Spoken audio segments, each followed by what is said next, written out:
At the end of the 19th century, former priest William Stainton Moses made a very interesting statement that deserves to be quoted.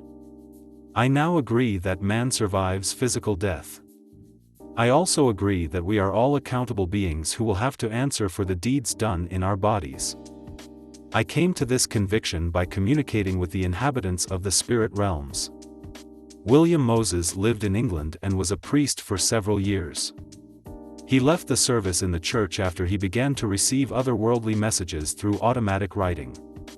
William Moses devoted the rest of his life to this work.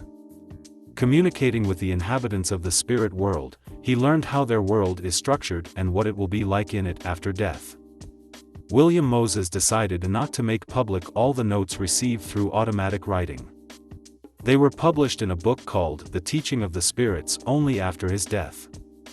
Before he began recording messages from the other world, William Moses spent some time trying to establish the identity of the spirit that contacted him. Moses wrote down the spirit's earthly name, birthday, day of death, family history, and details of his life. Later, all of these records were double-checked as much as possible.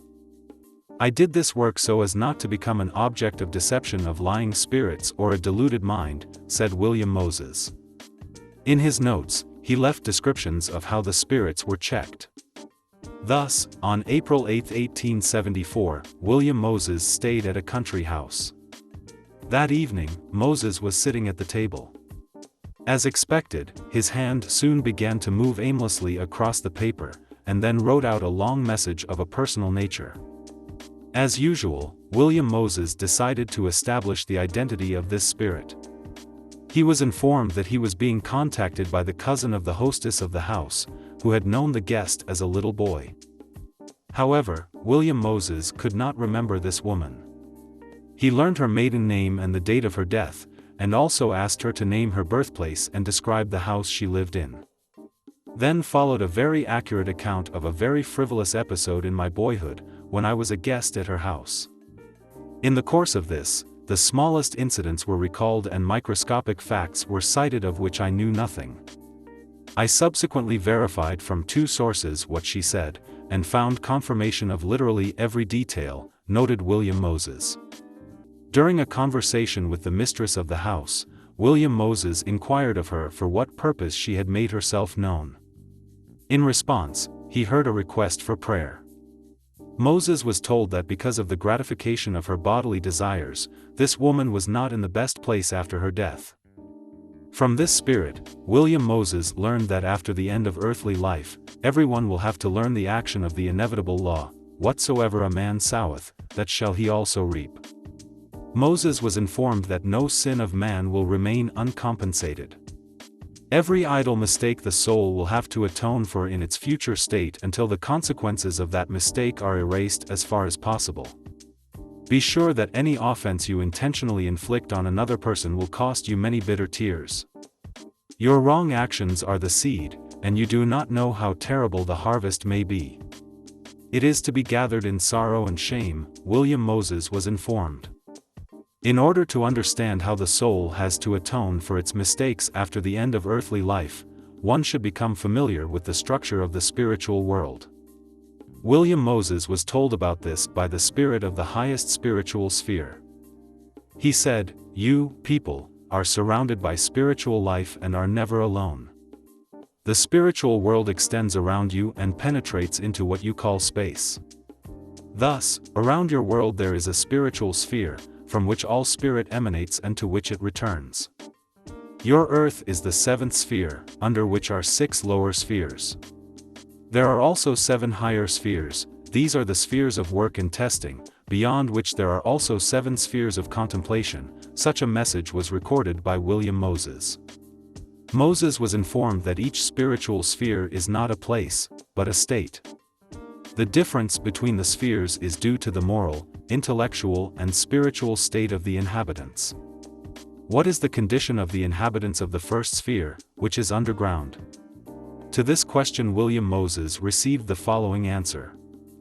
In the first sphere below live those who have overdeveloped the animal part of their nature and thereby suppressed the spiritual. These are those who have no aspirations beyond the body. Such spirits still often visit the haunts of their former pleasures. Gluttons, gamblers, misers live here. In the second lower sphere are those who have further spoiled and degraded their souls. In various parts of this sphere are voluptuaries who have ruined themselves with their desires, those who have stupefied their souls with strong drink. Most of the inhabitants of this sphere cannot rise to the higher spheres on their own, because they have no desire to progress. As William Moses was informed, only prayer can help these souls and save them from falling even further. There are 6 spheres below the earth, although I have never penetrated below the 4th sphere, where there are miserable, abandoned spirits who sink deeper and deeper. They become unable to rise and gradually lose their personality. They pass through what is called in your sacred books the second death. Such a message from the spirit of the higher spheres was received by William Moses. He wrote that the first 3 upper spheres are near our world. They are filled with those who, for many reasons, are attracted to the earth. These are not bad souls, but they have not progressed much in the earthly sphere. Often their lives have been aimless, they have squandered their opportunities and have not used them. They need the guidance and teaching of the higher spirits. All humanity needs this guidance. In various ways we try to convey it to you from the spirit world. We are not allowed to interfere with the chain of cause and effect, to save people from the consequences of their sin. We can only suggest, warn, guide, educate and prepare the mind for future progress. We look to the future with apprehension. We doubt our ability to persuade people to rise above the material.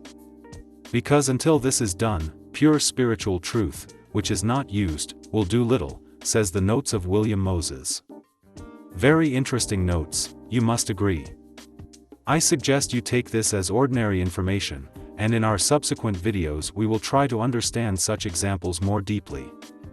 And if you are interested, write your opinion in the comments. And see you.